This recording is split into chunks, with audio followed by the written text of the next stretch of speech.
Welcome to the Real Estate Way to Wealth and Freedom podcast with Jacob Ayers, providing actionable content to help you along your journey to financial freedom through real estate investing. As the premier asset class, real estate has helped ordinary people just like you amass fortunes. The benefits of passive income from real estate investing will allow you to live a life you want. And now your host, entrepreneur, real estate investor, and apartment deal syndicator, Jacob Ayers.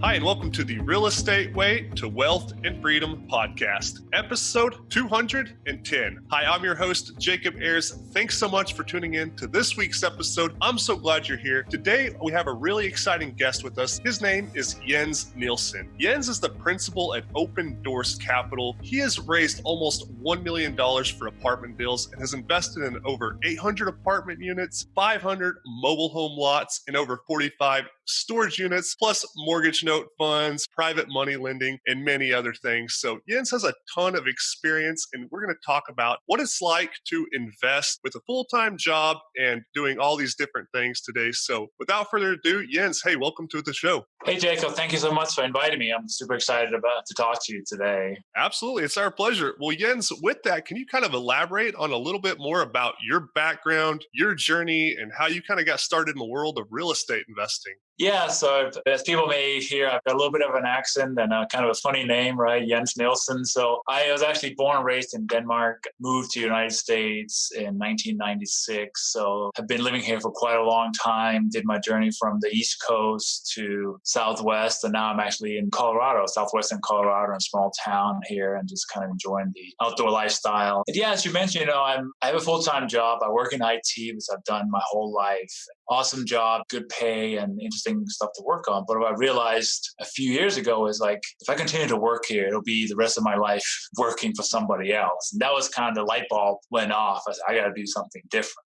Yeah, sure. Yeah. I think a lot of people out there are probably nodding their heads right now. So many people really, for one, have a background in real estate investing, right? Like there are not many people that went to college for real estate investing. There's so many accountants or engineers or attorneys or IT professionals turned real estate investors. So that's where you find yourself now. So tell us a little bit about what drew you to real estate investing. What was it about that interested you and why? As I was trying to figure out find other income streams, like what can I do? But they all looked like a job. Adding another job to my current job, which wouldn't really work so well. So I was like, what can I do that can generate cash flow and equity growth over time? When I started researching various things, and it seemed like real estate was the one vehicle that has made a lot of people wealthy over time. It doesn't happen overnight, but just kind of a slow growing way to grow your capital and everything. So I kind of got attracted to that. And it's something that's easier to understand. You have a physical asset that you can actually touch and see and improve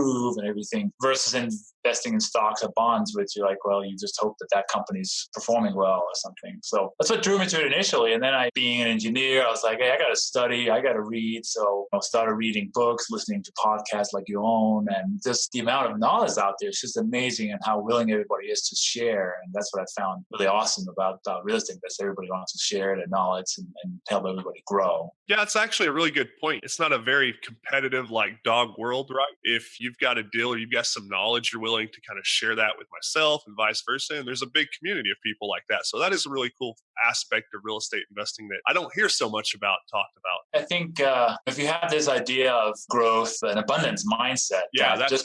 Yeah, that was what I was looking for. Abundance mindset versus a scarcity mindset. If a deal doesn't work out for you, share it with somebody else that may be perfect for them, and then that may come back to you in the form of they have another deal for you and stuff like that. So I think just being able to share both knowledge and information about markets and stuff, because as we all grow and get better, the industry as a whole gets better, and we provide better service to our tenants and better returns for our our investors and everything. So that's really something I subscribe to, that idea. Yeah, sure. Definitely so. Well, Jens, how did you get started investing in real estate? What was it? Was it a house? Did you jump right into multifamily? Walk us through that. Yeah, after I owned a couple of houses personally, I was like, I don't want to invest in single family homes. This seems like it was not scalable. And especially in this market I live, it's way too expensive to buy houses. So I had to go out of state, not too far, like 3 or 4 hours by car. But I was like, I don't want to start with a single family home because that's just not at scale. So I just started buying some fourplexes. So within, a few months, got a couple of fourplexes in Albuquerque, New Mexico. It may not be a market too many people are familiar with, but it's close. I had some connections and the prices just made sense. Yeah, sure. I think that's really interesting going into it knowing that you didn't want to do single family homes. So many people buy that single family home and then that duplex, and then they kind of scale in those smaller multis and so on, right? But you really knew from the get-go, no single family homes. It's not scalable. So kudos to you there. So fourplexes are a great asset class too for many people getting started out and still get that conventional financing. You can live in one unit. I know that's not necessarily what you did, but that's an avenue that many people out there can really take to buy that first property.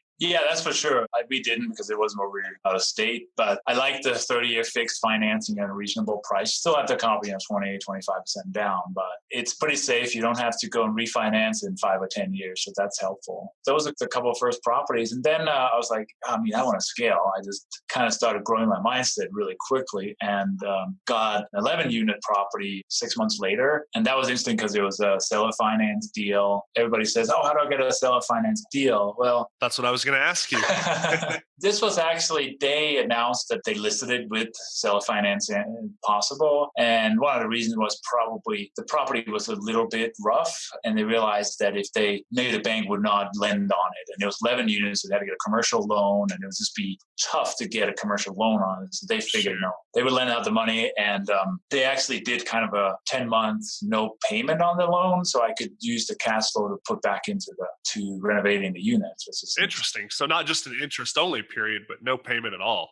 No payments. So we took in the rent. It was still, we ran like 90%, 85, 90% occupancy, and then turn the units, make them nicer and get new tenants in and stuff like that. So that was a good model to not have to come out with a lot of cash of our own to do this deal. Yeah, sure. So here you are with a couple of fourplexes starting to scale into this 11 unit. What's your mindset at this phase? What are you trying to do? What's going through your mind at this point in your investing career? Well, so I think one of the things I decided that I needed some education, right? I want to make sure that I didn't just go and do a bunch of stuff that I had no clue what I was doing. So I actually, I joined kind of a mentorship coaching group. So I really could get the fundamentals and be surrounded by people that had more experience than me and everything. So I just made sure I knew what was going on. And then I started kind of growing my mindset very quickly. Fourplexes, 11 units, all good. What's next? What's bigger, right? So at the same time, just to digress a little bit, I had started putting self-directed IRA money into various syndications and things like that.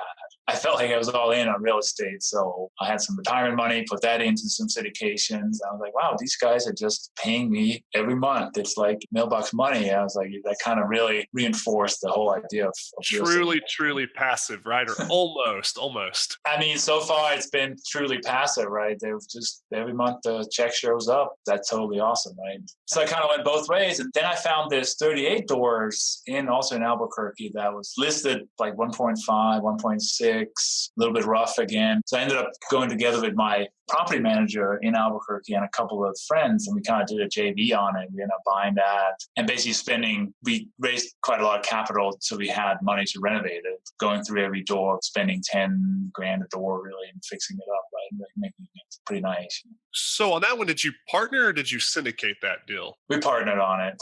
Okay. JV, so walk us through how you developed that relationship and how that came to be. Here you are, a relatively new real estate investor. You got a few smaller multifamily properties under your belt, but here you're going to go take down this much bigger deal than you've ever done. So walk us through that. Yeah, and I think that kind of goes back again to, at one point when I was studying, I said, somebody said, you got to create like a sample deal packet, that some people call it, where you basically just talk about what a deal may look like. You just take something that lists on Lumens, and you run on the numbers, and you try to create a presentation that you can show to investors and say, hey, if I ever have a deal that looks something like this, would you be interested? So I've had that conversation a lot of times over the last 3 to 4 years, right? Not just when I have a deal. And so people are like, oh yeah, this is pretty cool. Because a lot of people want to invest in real estate, but they don't really have the time. I want to make that kind of initial jump into it. So that really could get that conversation started. And then once that deal came up and we closed on that a year ago, 2018, I started talking to these people. I said, hey, do you guys want to partner on this? We can work together, and then there's a strong team in place and everything. And they're like, yeah, for sure. It sounds great. It was actually easier than I initially had anticipated. Yeah, interesting. And I also kind of wanted to ask you about how impactful do you think it was joining that coaching mentorship program you spoke of in your whole real estate investing journey? It's really brought me to kind of the next level in terms of starting doing syndications and stuff, because once you surround yourself with people that have done bigger deals than you have, that's kind of becomes the new norm, right? They're up here and you're like, well, if I want to hang or surround myself with this group of people, I need to perform to that level. So if you've ever been in sports or whatever, kind of the people you go with, you try to find people that are a little bit ahead of me because they have something to strive towards, right? So that's really changed my mindset. I was like, hey, it's possible. I can go out and connect with syndicators and I can do other things. I have learned, still lots to learn, of course, but I've kind of learned the topic so I can talk intelligently, hopefully, to real estate investing, right? Yeah, right. To those potential partners and the likes of those people, right? Yeah, exactly. So well, it's as Jim Rome says, you are the average of the 5 people you spend the most time with. So expanding that circle and growing that network and being around people who grow and push you is really, really vital, I'm sure. Absolutely. Yeah, that's been amazing. So I looked up 2 years ago and now I feel like I'm on their peer level, right? So that's really awesome to see that personal growth. Sure. Well, so here you are, a real estate investor investing in smaller multifamily deals on your own, participating in some syndications. Now, as we alluded to in your bio, you have actually done some other stuff. So walk us through what you're up to these days and some of these other different things, these different asset classes you've invested in, like mobile home parks and storage units and note investing and all those other things. Yeah. So, well, I like real estate. I like apartments. That's what I do actively. But I also felt like it could be good to like diversify it a little bit. And they tend to be good, so especially like mobile home parks tend to have good returns because it's kind of one of the last affordable housing that's available, and especially if you want your own unit. So I've done a couple of things on that. I own a small park locally with a partner that we kind of got into at both feet. A little bit too small. It's only like 9 units. We should have bought something a lot bigger because we have to manage ourselves because it's too small to have somebody else manage it. So that's a challenge there. But then I got into some funds too for my retirement, IRA retirement there. And those are funds that are buying thousands of units, both mobile home parks and also storage units, another asset class that seem to be fairly recession proof. So I've kind of done both on passively and some active stuff in there just to diversify and get into a few asset classes, but still in real estate. That makes sense. Yeah, definitely. And now one thing that's a little bit surprising about you, Jens, is all of this involvement and all of your experience in real estate investing. It's surprising to know that you still have a full-time day job. Now, myself, it might not be so surprising, right? A guy a little bit smaller in scale than you, a little younger, still working to strive to get to that point to do real estate investing full-time. But you've chosen to stay at your job and invest in real estate along the side. So tell us about that kind of balance. There's no question. The ultimate goal is kind of that financial freedom, right? That I don't need to rely on my job. But that's still a process that we're working on. I think we probably can reach our freedom number in the next year or something. But I just felt like I want to have that, grow that slowly and not be desperate and say, I got to go make this next deal, otherwise there's no food on the table, right? So it's kind of a way to keep a steady income. And then right now I'm talking to you at my lunch break, right? So basically use my time to focus on doing the real estate deals and so forth. So it's just worked out for me. It's hard. There's a lot of evenings and weekends and stuff. My wife has been super supportive with it, but it is a lot of work. But also sometimes you got to work hard and delay your gratification until later.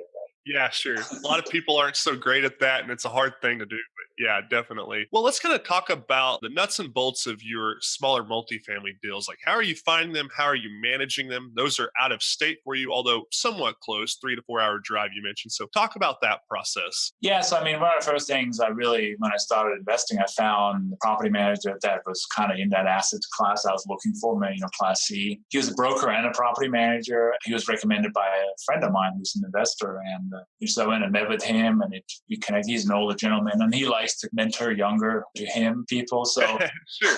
so that was really helpful. He owns property, so he understands what it means to be an investor and is very willing to share. So I connected with him. He's been a guy I've worked with on all my deals, right? And he's also a partner with me in one of them. So that was just a great way to get a team started there. So he manages the properties. That's pretty much what's been going on there. And I forget the second part of your question. Yeah, I was just talking about how you manage and find deals outside of your to find the deals. Yeah. Some of the deals has just been broker listings. One deal that I'm supposed to close on here in beginning of May is actually direct mail. I wrote letters. Me and my wife wrote letters and mailed them out. I know that's a strategy a lot of people talk about. And it seems to work well on sort of smaller sizes, 10, 20, 30 units, where you can find that mom and pop owned. This isn't exactly an older gentleman who owned it for 10, 15 years and just kind of tired of self-managing it, and a lot of them back and forth to negotiate this. And I think the price is very reasonable. And that was a really good way to see that effort show some results, right? Sure. And now how about financing these, like say 10 to 50 unit properties that you're really dealing with there in Albuquerque? Are you partnering on all those these days? Are you taking those down with your own funds? I know you've done one lucky or two seller financing deals. So talk us through that. This one we're closing on Monday. Next week is we own that, me and my wife. So we own that's 4 properties we own just by ourselves. And that's just capital we've saved up. And that's another way, I'm still working, so I don't need my cash flow to live off. So I've been saving and putting back into the property. Yeah, that's a great strategy. And I think you could call that the snowball method, right? Where you're able to snowball the profits back into the next deal, which is what I'm doing. So yeah, so basically, and then, those other we partnered on and so forth. So it's been a little bit of a mix. This is the largest one we're taking down by ourselves. And then you talk about, should you bigger deals and syndicate them, everything else, and I think there are 2 ways to look at that. If you own a deal outright, well, all the profits are yours, right? And you don't have to sell it in 5 or 7 years whenever your investors want out. So if it's a property you want to really hang on to, I think it makes sense to try to purchase by yourself. If you're looking to do much bigger deals, you'd have to partner, either partner or syndicated, but also realize that becomes almost a little bit more like a job, because you buy it, you rehab it, you sell it, and you find the next one. It's a little bit of a different methodology, I think.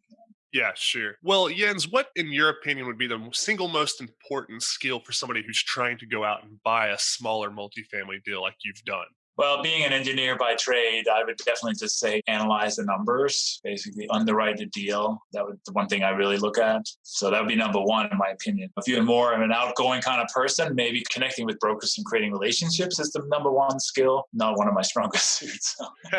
Yeah, sure. Everybody's got their strong suits. And that's interesting. Now, let's talk a little bit about your analysis and underwriting process. What things are you looking for? Are you looking for value add opportunities? How heavy a value add? If so, talk about that. The stuff I've been involved in has been fairly heavy value add, $5,000, $7,000 a door type value add, Class C. And that's just been the properties we've been able to find in that market that have made sense from a purchasing price. We feel like we can go and buy them, fix them up, and really raise the rent and increase the value. It does take longer. Again, the cash flow is not that great while you're going through that process, but you end up with a good product that once you've done, you probably the next 10 years, you don't have to worry about too many things.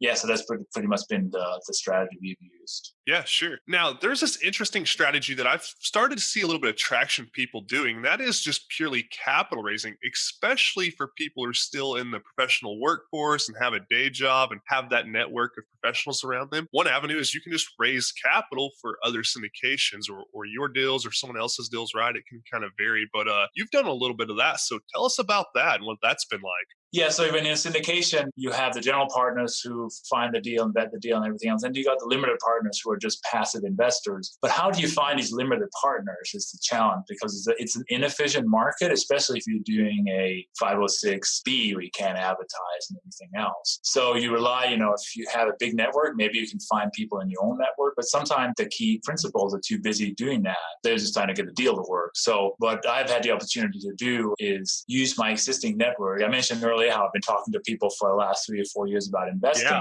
And I haven't had too many people involved yet because I didn't have deals. And I was like, well, this is a way for me to get involved in larger deals and help out my friends and family to get into real estate, right? So I've done those, I made those connections. And it's really actually interesting because I do obviously my own underwriting. I go to the site, make sure the team makes sense, the property makes sense, do my own evaluation before I start presenting it to investors because I want to make sure I know what I'm getting them into, right? And then, basically a lot of conversations with people and just talking about the deal and really understanding how and why it makes sense. It's something I actually enjoy. I enjoy the one-on-one, talking to people, explaining and answering questions and so forth. So that's worked out really well for me. Yeah, interesting. Now, how realistic, Jens, do you think it is for somebody to use that strategy as an entryway to get involved in multifamily syndication? Do you think that you have to have a ton of experience in order to do that? Or is that a good entryway to get your feet wet in syndications in the world of multifamily? I think you have more credibility if you have some experience, right? So you go out there and at least you may not have been able to do your own deals because you don't have a lot of capital, but at least invested passively yourself. Just somehow been involved out there because an investor really invests in you, number one.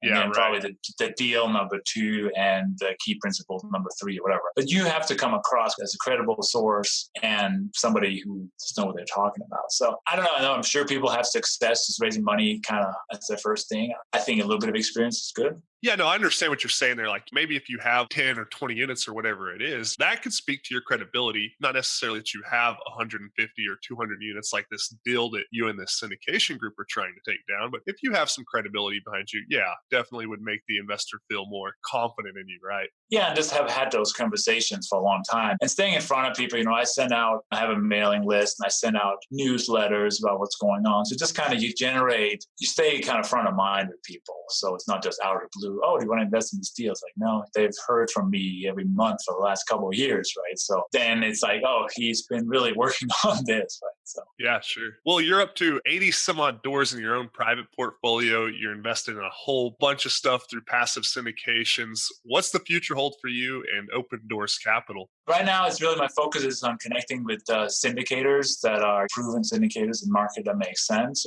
So we closed one deal in March. We're working on another deal right now. That's really the strategy I want to carry forward because I feel it makes a lot of sense for me until I can, potentially exit my job and then really go and take down the larger deals as a key principal myself. Right? So that's super exciting. I do some coaching too, coach newer real estate investors because I feel that's a good way of that abundance mindset, bringing back and giving back and so forth. And that's been pretty rewarding. I coach them and they actually like growing. They're changing their mindset. And they're starting investing in bigger deals and stuff like that. So that's super cool too. Yeah, sure. Well, Jens, a little fun question here. Maybe walk us through maybe one of your better or even best deals you've done to date. Share some details around a real home run that you've had. I would say probably that 11 unit we got the seller financing on, low down payment. It's performing well. It's good returns on it. That was really good to get that connection with somebody that would do seller financing. So that was pretty awesome. So share kind of maybe some of the financial details, if you don't mind, around that. What was the down payment? What was the purchase price? What are the grants? If you could recall. I think it was $350,000 purchase price. It seemed, kind of low. And I think we only did 10% down, maybe something like that. We then piled a bunch of money into it. I mean, I think that property is worth, probably 500 now by the amount of work we've done and then NOI on it. So new roofs, windows, just plain flooring, kitchens, stuff like that. Just a ton of work on it. Yeah, sure. I'm sure that deal really put a bunch of wind behind your sails in terms of the smaller multifamily deals after getting that. So yeah, really cool. Yeah, absolutely. Well, Jens, awesome. As we're starting to wrap up here, we've got a lightning round. We ask every one of our guests just a series of questions we like to fire at you. Are you up for it? Absolutely. Let's do it. All right, cool. Well, the first question in the lightning round is, what was your biggest hurdle getting started investing in real estate? And then what did you do to overcome that? I think it's all, a lot of people get caught in this analysis paralysis. We want to do something, but we don't really know how to take action. I think that was, I kind of suffered from that too. And the way I overcame it was just by a couple of things, studying, learning about it, making sure that it made sense, and then just talk to other people that had done similar things and say, hey, this is how it works. And it's like, oh yeah, that makes sense. So just getting out of that and then taking action, really just buying the first deal and then see how that went, right? Yeah, sure. Well, Jens, do you have a personal habit that contributes to your success? I try to get up early in the morning and do kind of a modified version of the miracle morning, light exercise, scribing, and meditation. Just kind of start the day with intention. So it's not just roll out of bed and go to work, right? So Right. Sleep until the very last minute, hit snooze a couple times. And yeah, it doesn't start your day very well when you do that. Right. Well, do you have an online resource you find valuable in your day-to-day, Jens? So really the tool, I think I'd rather share a tool is that I've come to use in the last several months in Gmail. I have all my different emails going into Gmail, and there's a tool called Streak. It's kind of almost like a CRM for Gmail. You can create deal flow or lead. It's like deal funnel and everything else. It's really awesome. So you have CRM in Gmail rather than having a separate CRM essentially. Awesome. We'll link that in the show notes for our listeners to pick up. I'm sure that's a really valuable question coming from an IT professional like you. Right. So, Jens, what book would you recommend to the listeners and why? So the one I've been reading lately, I'm rereading, is the E-Myth by Michael Gerber. I think it's a revisited one. And it really hit home. I don't know if I elaborate on that a little bit, but it really hit home because we want to be people are technicians when they leave their job. They think they can do something very good technically. But in reality, that's not how you start a business. You have to be an entrepreneur to start a business. You have to think bigger. And just getting into that mindset is super important. So that's why I love that book. Yeah, I heard something a little bit, we'll go on a tad bit of a tangent here, but I heard something the other day that says what your business does is not necessarily what you should do, right? Perfect. Yep. You shouldn't necessarily be doing what your business does. Think about that. It sounds kind of interesting. Well, Jens, last question in the lightning round. If you were to go back and give advice to your 20-year-old self to get started investing in real estate, what would you go back and tell yourself? Just get started. I think that's the common one, right? I mean, there's never a wrong time to get started in real estate, but I think the advice would become an entrepreneur earlier. Just go out and make your own destiny versus relying on a job. That's really where I would put it. Awesome. Well, Jens, hey, it's been a lot of fun catching up with you on the mic here, talking about your journey and just all the things you've done and experienced. Also, I think it's really interesting that you've done all these things while holding down a day job. So I really have had a lot of fun talking with you and sharing your journey with the audience members. Now, tell us a little bit more about where people can learn more about you, reach out to you, connect with you, and that sort of thing. My email is Jens, that's JENS, at opendoorscapital.com. Jens at opendoorscapital.com. And also my website is opendoorscapital.com. And if anybody I love to, talk about real estate. Anybody want to get on a call with me, they can go to opendoorscapital.com/call and schedule a call with me, and we can talk real estate or any other. I'm interested in cycling and skiing and stuff like that. So if that's anybody interested in that, I'd love to talk about that too. Yeah, sure. I know you live in the beautiful state of Colorado and Durango specifically, right? So yeah. I'm sure you get to do a lot of that stuff there. Exactly. Awesome. Well, Jens, as we're wrapping up here, any parting piece of advice you'd like to leave with the audience members, or maybe a question I asked you or I didn't ask you that I should have? Just find the balance between work and life. Make sure you don't forget your loved ones because you're too busy with work. Just find that balance, which can be challenging at times. Yeah, sure. Awesome. Well, Jens, hey, we'll quit there on that high note. Love that. Well, thanks so much for coming on the show today. Look forward to having you back on in the future. Hey, Jacob, it was so much fun. Thanks again. Thank you, Jens. Take care. You too. You've been listening to the Real Estate Way to Wealth and Freedom podcast, providing you actionable content to build your real estate empire. Nothing on this show should be considered specific, personal, or professional advice. Please consult an appropriate tax, legal, real estate, financial, or business professional for personal advice. The opinions of guests are their own. Information is not guaranteed. All investment strategies have a potential for profit or loss. The host is operating on behalf of the Real Estate Way to Wealth and Freedom, LLC, exclusively.